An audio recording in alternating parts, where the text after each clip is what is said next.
Saúdo a todos com a paz do Senhor. Evangelho segundo João escreveu, capítulo de número 6.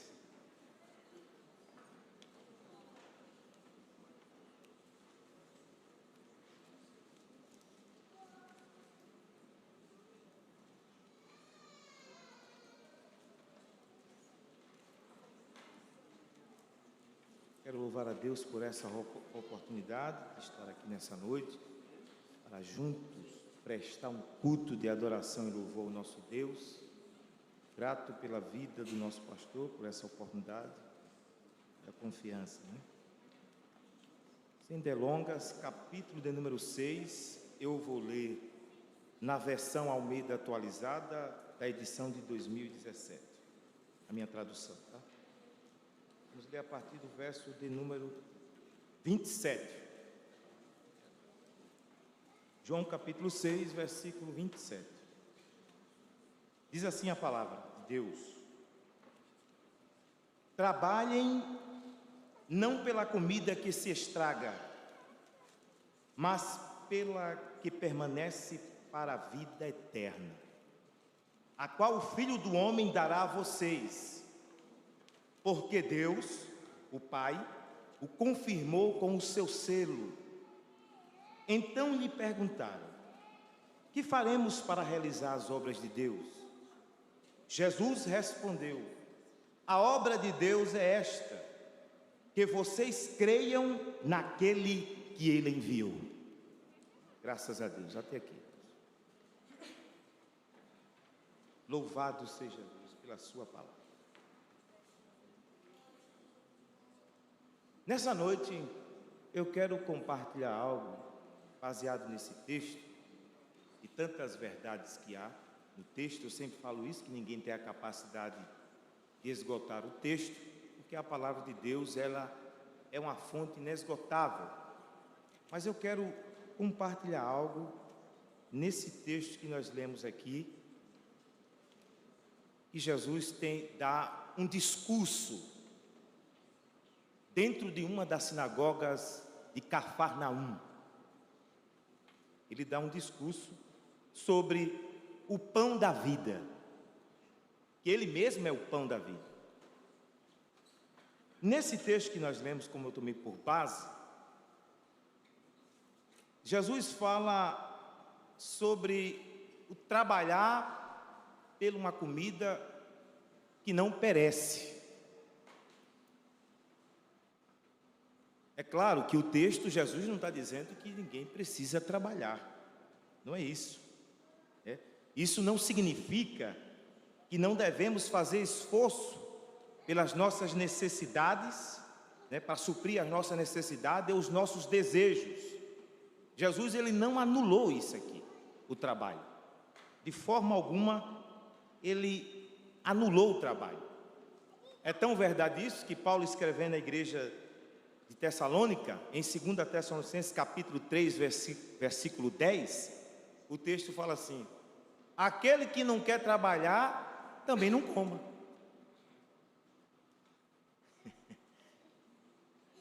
Mas também tem outro lado da moeda: quem trabalha merece comer. O texto também diz isso. Quem não quer realizar nenhum serviço, nenhum trabalho, não coma. Mas quem trabalha também merece comer. É digno do seu trabalho. Isso é uma verdade do texto.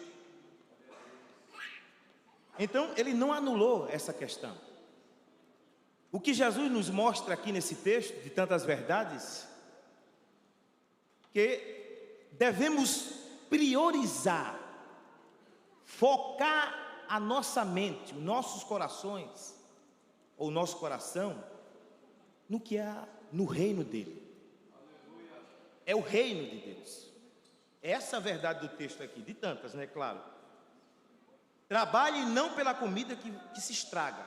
Aí ele fala da comida perecível, das necessidades da nossa vida, daquilo que supre as nossas necessidades nesta vida terrena, mas pela que permanece para a vida eterna. Jesus tem algo que é duradouro, que é eterno, que é para sempre. E aqui ele nos chama para separar isso como um propósito e um objetivo definido, de buscar, de priorizar as coisas que vêm do alto. Colossenses capítulo 3, versículo 1 e 2, o texto diz assim: se tu já ressuscitaste com Cristo, buscai as coisas que são de cima e não as que são terrenas. Pensai nas que são de cima ou do alto e não as que são da terra. O Espírito Santo. Então ele fala de que aqui? Prioridade.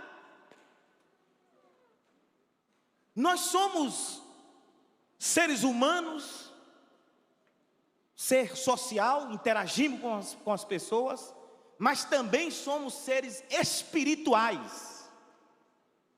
Somos seres espirituais, porque Deus também é espírito, irmão. E aquele que o serve também é espírito com ele. E precisamos buscar as coisas espirituais do reino de Deus. Se eu voltar um pouquinho aqui desse texto, só para entender o contexto disso aqui, rapidamente. Jesus está em uma da região do Mar da Galileia, do lado de Tiberíades. A multidão foi ao seu encontro para ouvir os seus ensinamentos. É tendência do ser humano, tendência nossa, só buscarmos aquilo que satisfaz os nossos desejos. Ou não é verdade? Queremos suprir os nossos desejos, as nossas necessidades, em qualquer aspecto da nossa vida. Queremos ter, que não é errado isso aqui. Enquanto Jesus estava nessa região, a multidão vai o buscar, o procurar. Mas qual era a intenção dessa multidão de procurar Jesus? Qual era o objetivo do coração deles? A intenção de buscar a Cristo. Olha o que diz o versículo 2. Alguns textos nós vamos ler para compreender. Olha o que diz aqui no versículo 2 do contexto. Uma grande multidão o seguia, porque tinha visto os sinais que ele fazia na cura dos enfermos. Olha aqui, olha o foco da multidão, olha o foco do povo. Ele não queria Jesus, eles queriam o que Jesus concedia para eles, o que Jesus oferecia. Eles queriam o que Jesus proporcionava para eles. E isso não é diferente em nossos dias. Muitas das vezes nós queremos aquilo que Jesus nos proporciona. Queremos bens materiais e esquecemos do reino de Deus. Esquecemos daquilo que Jesus veio trazer. Em Marcos capítulo 1, versículo 15, o texto diz que ele veio e diz assim: está cumprido o tempo, é chegado no meio de vós o reino de Deus. Creiam, antes, arrependei-vos e creiam no Evangelho. Está vendo? As coisas espirituais. Ele trouxe a mensagem do reino para aqui. Era isso que os judeus não queriam. Queriam a cura, queriam comer pão. E o ser humano, ele é inconstante. Ele quer isso hoje, amanhã quer aquilo, e esquece do reino de Deus. Ou não é verdade?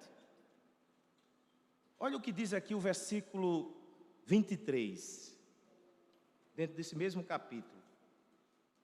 Olha o que ele vai falar. Entretanto, outros barquinhos de Tiberíades se aproximaram do lugar onde a multidão havia comido o pão depois que o Senhor deu graças. Presta atenção. Essa multidão aqui foi movida pelos sinais que ele realizava, as curas, os milagres extraordinários.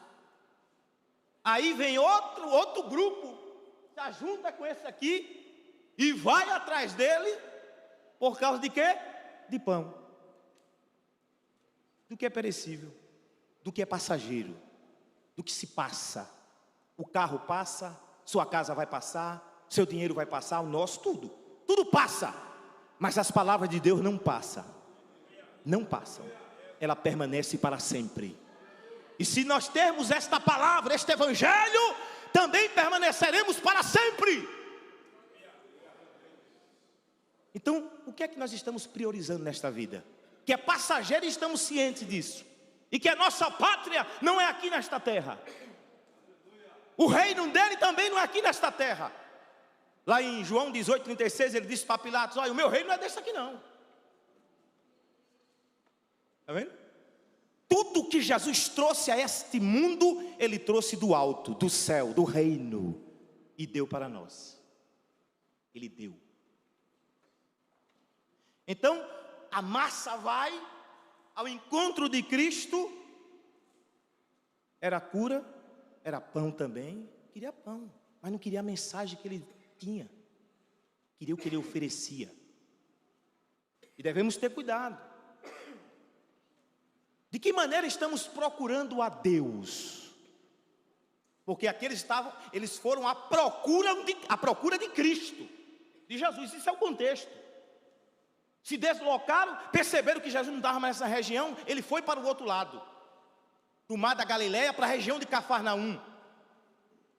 Aí, esse grupo que veio, lá onde já tinha feito o milagre dos pães, perceberam que Jesus não estava, os discípulos saíram sozinhos e foram para Cafarnaum, porque entenderam que Jesus estava lá, e de fato ele estava. Foram à procura dele. Então, de que maneira estamos procurando Deus? Como está o nosso estado espiritual, nossa vida? Procuramos de que maneira? Procuramos porque ele nos oferece, porque ele abre porta, porque ele cura, porque ele dá vitória? Ou procuramos pelo que ele é? Tem alguém entendendo essa palavra? Está vendo? Há uma diferença aqui. Procurar Cristo pelo que ele pode fazer na minha vida, e procurar Cristo pelo que ele é, pelo que eu reconheço que ele é. O Rabacai, o Espírito Santo, oh Deus, eu o busco porque ele é Deus, porque ele é Senhor, porque ele é o Salvador da minha vida, porque ele transformou o meu ser, a minha vida, mudou a trajetória, o destino da minha vida. Eu reconheço isso e procuro, eu busco porque eu careço dele, porque eu necessito da sua presença. Oh Espírito Santo, oh Deus, muitos em nosso meio procuram por essas coisas desta vida, infelizmente. Eu não sou profeta, mas genericamente eu sou profeta para você aqui nessa noite. Eu estou profetizando para você aqui nessa noite, na autoridade do Espírito Santo, debaixo desta palavra. Infelizmente, o procuramos pelo que ele tem a oferecer para nós. Mas ele diz também: se você me buscar de todo o seu coração, de toda a sua alma, de todo o seu entendimento, de toda a sua força, me achareis. É aqui, é dessa maneira que eu vou encontrar esse Deus. Então a massa procurava as coisas passageiras dessa vida. Aí quando Jesus vai nessa saída dele aqui, desse lado do mar da Galileia para o outro lado, que era a região de Cafarnaum. Então aqui, nessa primeira parte, entendemos uma coisa: queremos as coisas dessa vida só. O pão, o dinheiro, a veste, o carro, um bom emprego, que não é errado, tá, irmãos? Mas aqui é foco, é o objetivo definido. Aqui é prioridade, acima de qualquer coisa. Será que é isso? A intenção do meu coração, focar isso como acima de qualquer coisa, do reino. Aí quando os discípulos pega o barco, nós conhecemos a história, não vou pregar sobre isso aqui, vem até a tempestade. Tempestade, quando Jesus vai, isso aqui era o percurso para chegar até a região de Cafarnaum, onde ele ia dar um discurso sobre o pão da vida para os judeus, dentro de uma das sinagogas, que está no contexto do capítulo 6. tempestade. De repente Jesus vai ao encontro deles, naquela vigília da noite. Eles têm uma má interpretação, não reconhecem, pensa que é um fantasma. E Jesus diz assim: não temas, eu estou contigo. Sou eu, aliás, ele diz: sou eu, não temas, não tenha medo, sou eu aqui. E ele apazigua a tempestade. Bendito seja Deus. Isso não acontece na nossa vida? Deus ainda supre as nossas necessidades, dá vitória, cura, abre porta, coloca o pão na sua casa, faz milagres. E quando você entra em adversidade da vida, Ele ainda vem dizer: não temas, eu estou aqui, sou eu. Deus está no meio desta prova. Mesmo o nosso coração só querendo as coisas desta vida. Orabacai, oh Espírito Santo. Mesmo nós querendo só as coisas desta vida, Ele é tão bom e misericordioso que Ele dá vitória, que Ele traz solução para o problema. Está vendo, irmão, como Deus é bom? Como Deus é rico em misericórdia e a sua benignidade é infinita. Ele é longânimo para conosco. Ele é fiel, apesar de sermos infiéis. Deus é fiel para conosco. Oh Espírito de Deus, Arabacandarai, eu sinto a graça de Jesus aqui.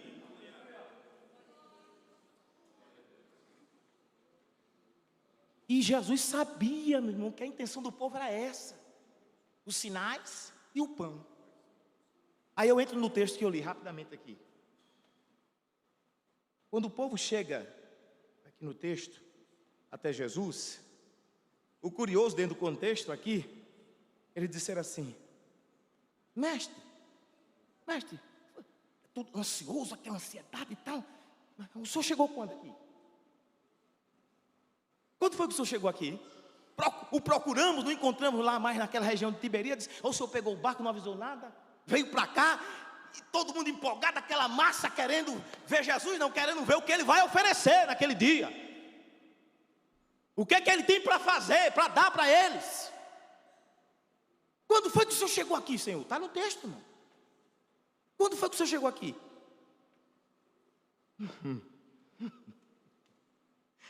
Oh Deus amado. Aí o texto diz o quê? Jesus respondeu: 26, em verdade vos digo, que vocês estão me procurando. Tem alguém procurando Deus aqui? Que quer dizer buscando? Quem busca Deus aqui? Todos nós. Pode levantar a mão, você está me entendendo? Todos nós procuramos Cristo, buscamos através da oração, através da sua palavra, através de uma vida consagrada, buscamos. Aí ele disse assim: vocês estão me procurando. E de fato eles estavam com a intenção diferente, com a intenção longe, totalmente fora. Vocês estão me procurando não porque viram sinais. Aí ele já falou que essa classe aqui já vem por causa do pão. Lá era por causa das curas, dos milagres. Agora vem por causa do pão.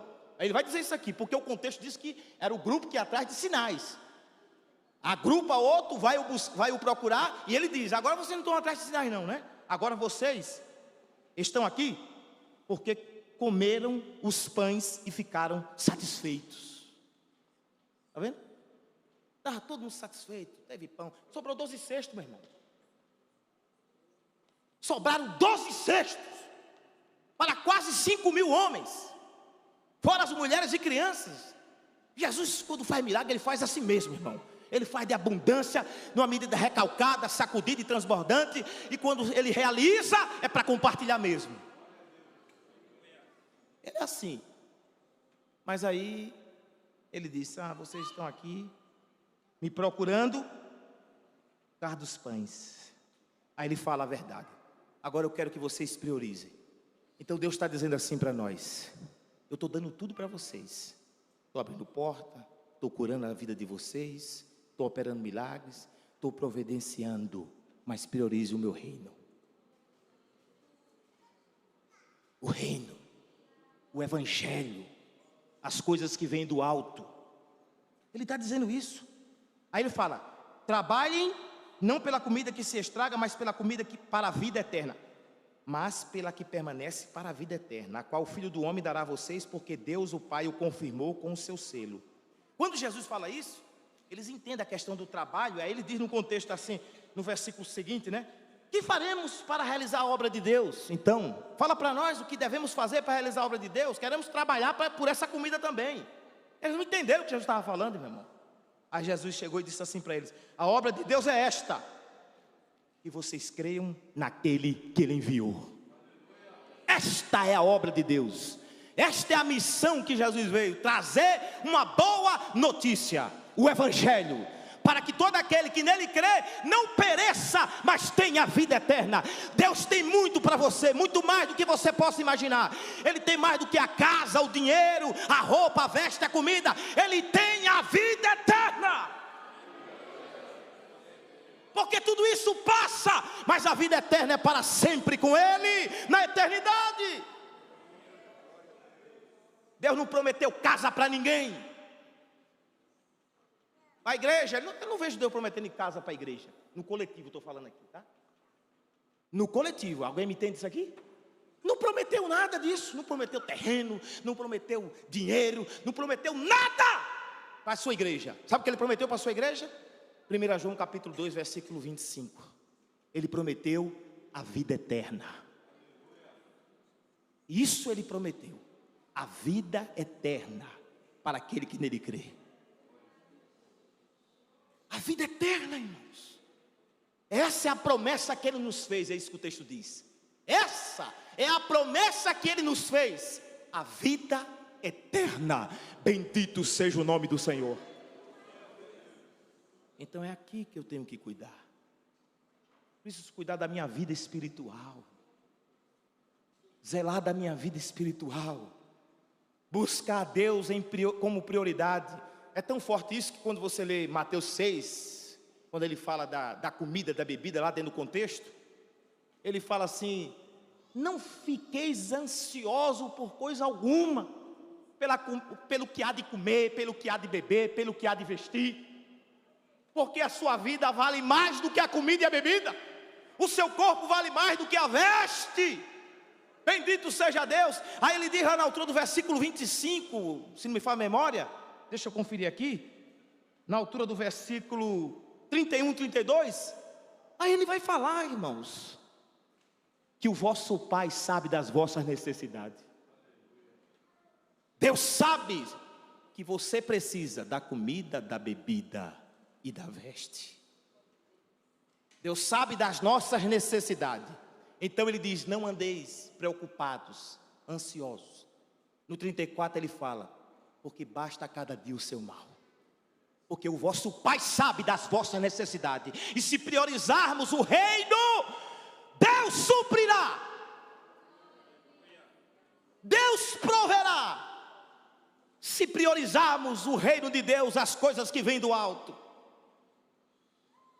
Não importa a situação, mas priorize e creia nesse Evangelho, que promove vida eterna, que concede, que dá. Ele veio dar a vida eterna para todo aquele que nele crê. Então aqui ele faz um jogo de palavras, possamos assim dizer, no versículo 27, com relação a não trabalhe pela comida que não perece. Ele faz. Agora, veja que coisa interessante aqui. Obter a comida através de Jesus Cristo. Porque se ele diz no texto assim, ó, trabalhe pela comida, mas não pela comida que perece, mas pela que permanece para a vida eterna. Aí ele vai dar um discurso do pão da vida. Ele sendo o pão da vida. Em João capítulo 6, versículo 48, Jesus disse assim: eu sou o pão da vida. Ele é o pão. Aí ele diz para os judeus: olha, os seus pais comeram o maná do deserto e morreram, mas aquele que comer desse pão viverá para sempre. Está vendo? Aquele pão ali, a vida deles foi passageira, é momentânea, mas o que Deus tem para nós é eterno, é glorioso. Bendito seja Deus, é para sempre. É a vida eterna com Cristo. Jesus dá um sermão aqui, não dá para falar tudo do texto, mas eu vou destacar esse ponto aqui, do pão. É um sermão, é um discurso tão profundo, que os judeus queriam entender a mensagem de Jesus, uma linguagem figurada, interpretando ao pé da letra. Aí deu um nó na cabeça daquele. Eles não conseguiram aceitar a pregação de Jesus, a mensagem dele. Eles não compreenderam o que Jesus pregava. Olha o que diz aqui o versículo 35, do capítulo 6. Deixa eu ler esse texto aqui.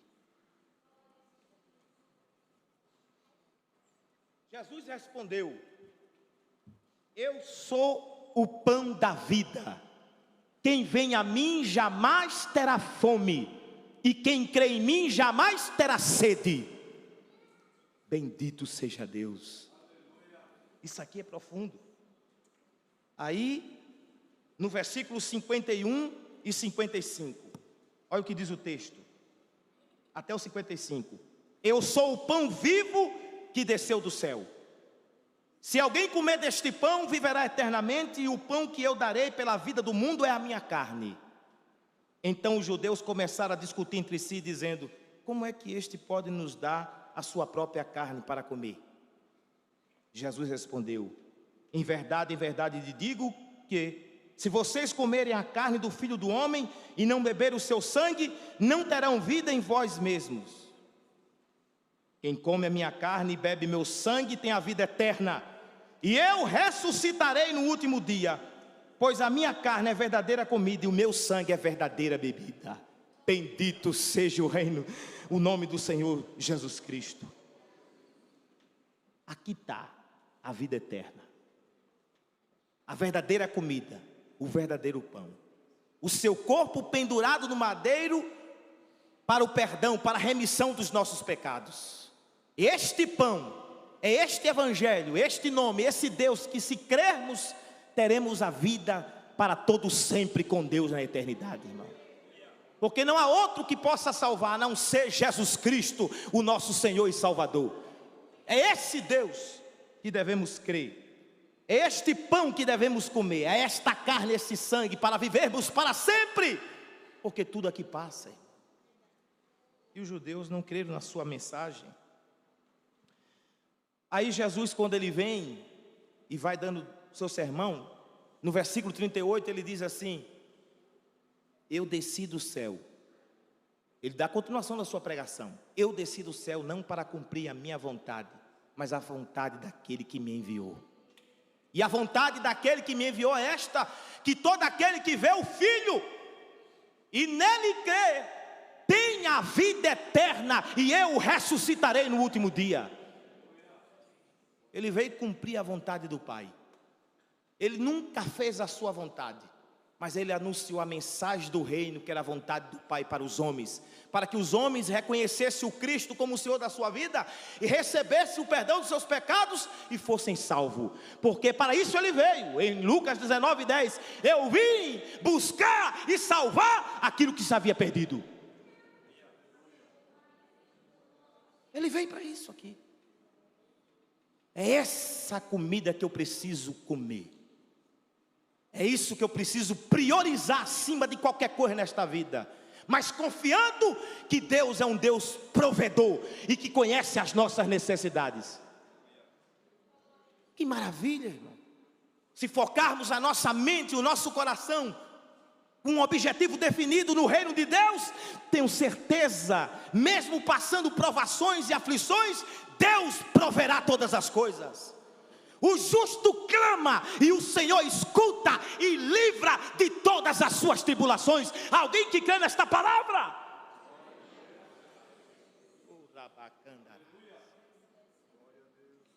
Bendito seja o seu nome. Aí Jesus, ele vai falando e diz assim: eu vim cumprir a vontade do Pai. Mas eu estou pregando para vocês, mas vocês, mesmo vendo, não creem. O contexto fala isso. Os judeus, mesmo vendo ele, não creram nele. Eu falo, mas vocês não creem, mesmo me vendo, vocês não estão crendo. Ou não é verdade? Está lá no contexto. É tão verdade isso que no capítulo 1 de João, versículo 11, 12, ele disse, ele veio para os seus, mas os seus o rejeitaram, não recebeu. Mas a todos quanto o receberam e creram no seu nome, foi dado o direito de serem feitos filhos de Deus. Nós cremos nesse Deus, nesse Evangelho. Aí quando ele disse que veio para cumprir a vontade do Pai, e que a vontade do Pai era essa, que aquele que reconhecesse Ele como o Messias, como o Cristo, como o ungido de Deus, como o Senhor e Salvador, o prometido de Israel, seria salvo. Olha que maravilha. Teria vida eterna. Aí ele diz uma coisa, vou finalizar com esse ponto aqui. E ressuscitarei no último dia. Vou precisar do pessoal ali da mídia, só para entendermos isso aqui, só dar uma pincelada rápida, porque ele faz uma promessa aqui, é uma promessa de Deus. Aquele que crê em mim, tem a vida eterna, porque eu venho cumprir a vontade do Pai, e de forma alguma eu lançarei fora, todo aquele que vem a mim, todo aquele que o Pai me der, de forma alguma eu lançarei fora, ele disse para os judeus. Se crerem em mim, jamais o abandonarei, jamais lançarei vocês fora, mas também no último dia eu ressuscitarei a todos vocês que creram no meu Evangelho, na mensagem do reino. Meu irmão, nós temos essa esperança, que Cristo vai voltar, que pode ser hoje o arrebatamento da igreja, e aqueles que morreram em Cristo ressuscitarão, porque a promessa, ele disse, e naquele dia eu o ressuscitarei. Os que creram em mim, que aceitaram a vontade do Pai, naquele dia eu ressuscitarei. E aí tem um porém, haverá 2 ressurreições aqui, 2, e o texto por favor irmão, coloca aqui, Apocalipse capítulo 20, vamos ler isso aqui, eu quero ler com a igreja, eu tenho alguns minutos aqui, dá tempo para a gente ler. Apocalipse capítulo 20, coloca aqui por favor, eu não vou lá, eu não enxergo. Versículo 4, vamos ler 3 versículos a partir do 4, veja isso aqui, ó.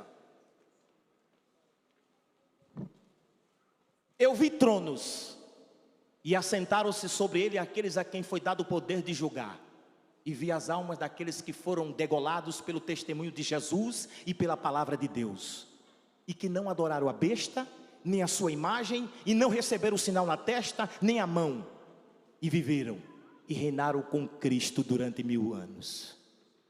Os que morreram na tribulação, ou que vão morrer, melhor dizendo, no período da tribulação, vão ressuscitar para reinar com Cristo. Agora veja aqui o seguinte, por favor, é o 6, coloca no 6 aqui, ó. Bem-aventurado e santo aquele que tem parte na primeira ressurreição. Sobre estes não tem poder a segunda morte, mas serão sacerdotes de Deus, de Cristo, e reinarão com eles 1000 anos. A primeira ressurreição, ela está em Cristo, ela está nos santos, aqui e agora, até o dia daqueles que morrerem, que vão ressuscitar, e também está naqueles que vão passar pela tribulação, mas não vão negar o nome de Cristo, não vão aceitar a marca da besta. Esses vão ressuscitar, porque ele disse, aqueles que creem em mim, terão a vida eterna, e naquele dia eu o ressuscitarei. Vamos ressuscitar, se der tempo de morrermos, que eu não sei se eu vou morrer, porque se ele voltar hoje, é vivo que eu vou subir. Aleluia, é vivo que esta igreja vai subir, para se encontrar com o Senhor dos ares. E naquele dia, no milênio, reinaremos com Cristo durante 1000 anos, porque bem-aventurado aqueles que foram na primeira ressurreição. Cristo é a primícia, está lá em 1 Coríntios capítulo 15, versículo 20, que Cristo é a primícia daqueles que dormiram, que dormem, as primícias daqueles que dormem. Então a primeira ressurreição está em Cristo, está na igreja, e está naqueles que vão morrer no dia da tribulação lá, que não vão aceitar a marca da besta. Mas também há uma verdade que eu quero dizer para aqueles que não querem receber este evangelho, que não crê, que não quer comer desta comida, deste sangue, dessa carne. Em Daniel capítulo 12, versículo 2, ele diz, muitos que dormem no pó da terra ressuscitarão, uns para a vida eterna e outros para o desprezo e vergonha eterna. É a segunda ressurreição. Os que forem agora serão felizes. Os que estão em Cristo, porque estão debaixo dessa promessa, ressuscitarão para a vida, para a alegria eterna. É tão verdade isso que o próprio Cristo falou isso. Em João capítulo 5, versículo 28 e 29, ele disse: chegará uma hora, um momento, os que estão nos túmulos ouvirão a sua voz e ressuscitarão. Aleluia! Ele falou isso, Jesus. Ressuscitarão, uns para a vida e outros para a condenação. Fala de duas ressurreições. Mas bem-aventurado aqueles que forem na primeira. Bem-aventurado aqueles que reconhecerem esse Cristo e a mensagem que Ele trouxe a essa terra do reino de Deus. Uma mensagem que produz vida, e vida eterna com Deus para sempre. É esta mensagem que eu preciso priorizar. É este reino que eu preciso priorizar. E as demais coisas desta vida, Deus proverá. Deus proverá. Aí eu finalizo aqui, porque é muito rico esse capítulo 6 de João, viu? Meu Deus do céu, é muita coisa, é maravilha, irmão. Aí eu finalizo dizendo uma coisa: Deus sabe quem são seus discípulos. Isso Ele sabe. Ele sabe quem crê dentro da igreja, viu? Ele sabe. Quer ver comigo aqui? João capítulo 6, rapidamente. João capítulo 6. Vamos ver se Jesus sabe daqueles que aceitam a mensagem do reino mesmo. Vamos ler a partir do versículo 63. Olha isso aqui, ó. Tem que tirar o óculos para enxergar, o negócio está estreito, hein? Olha o que diz aqui. João 6, 63. O Espírito é o que vivifica, a carne para nada aproveita. As palavras que eu lhes tenho falado são Espírito e são vida. Mas há descrentes entre vocês. Ora, Jesus sabia desde o princípio quais eram os que não criam e quem iria traí-lo. Nós não temos o poder de julgar ninguém. Nós não sabemos a vida de ninguém, o coração de ninguém, a intenção tão pouca, mas Deus sabe. Deus conhece a intenção do nosso coração. Muitos dos seus discípulos, quando ouviram Jesus dar esse sermão sobre o pão da vida, que deveria comer sua carne e beber do seu sangue, que eles se escandalizaram. O contexto diz que muitos dos seus discípulos o abandonaram, porque entenderam assim: duro é este discurso, quem pode suportá-lo? Ou seja, difícil de entender é esta mensagem, quem aceitará? Isso é a ideia do texto. Quem vai aceitar uma mensagem dessa? Como pode esse homem, filho de José e de Maria, dizer que é o pão que desceu do céu? Como pode esse homem dizer que precisamos comer da sua carne e do seu sangue para ter vida? Não entenderam a mensagem, porque a mensagem de Cristo é Espírito e vida. Aleluia. E o abandonaram porque não aceitaram a sua mensagem. Jesus olhou para os seus discípulos, seus 12 discípulos estavam ali com ele, os demais discípulos, disse assim: e vocês? Vão embora também não? Não vão embora? Para quem iremos, Senhor? Somente Tu tem palavras de vida eterna.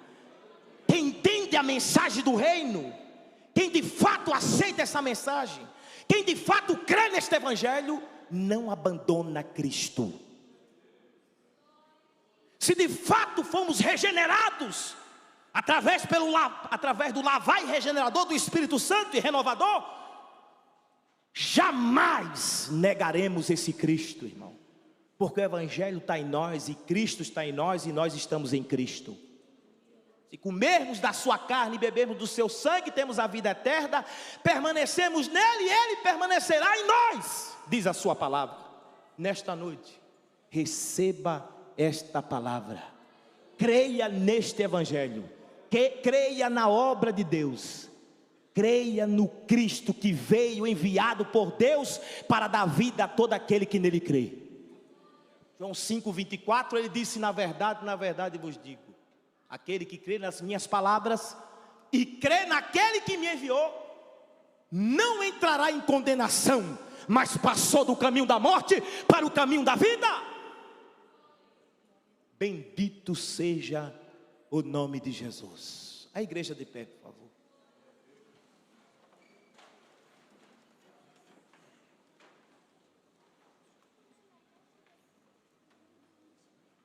Trabalhe pela comida que não perece, como prioridade. Essa é eterna. Porque quem comer dessa comida nunca terá sede, nunca terá fome. A sua alma será suprida. O que nos falta, ou que falta na vida do ser humano, que só Deus pode suprir, está em Cristo. E Ele veio. Se nessa noite você se arrepender dos seus pecados, e crer neste evangelho que pregamos, e crer nesse Cristo, todos os seus pecados é cancelados. Atos capítulo 3, versículo 19, o texto diz: arrependei-vos e convertei-vos, para que os vossos pecados sejam cancelados. Se de fato crermos neste evangelho, Cristo está em nós e Deus também, e temos a vida eterna. Se você ouviu a voz do Espírito Santo, nós queremos orar por você. Há alguém nessa noite que ouviu a voz do Senhor e compreendeu a sua palavra, entendeu que Ele morreu na cruz para o perdão dos nossos pecados, e reconhece Ele como o Senhor e Salvador da sua vida, diante das testemunhas, porque Deus leva a sério a nossa decisão. Se tu me confessares perante os homens, naquele dia confessarei diante do Pai que está nos céus. E se tu me negares perante os homens, negarei diante do Pai e dos seus anjos que estão no céu. Mateus capítulo 10, versículo 32 e 33. Se você crê aqui hoje, nesta palavra, você não terá, você tem a vida eterna.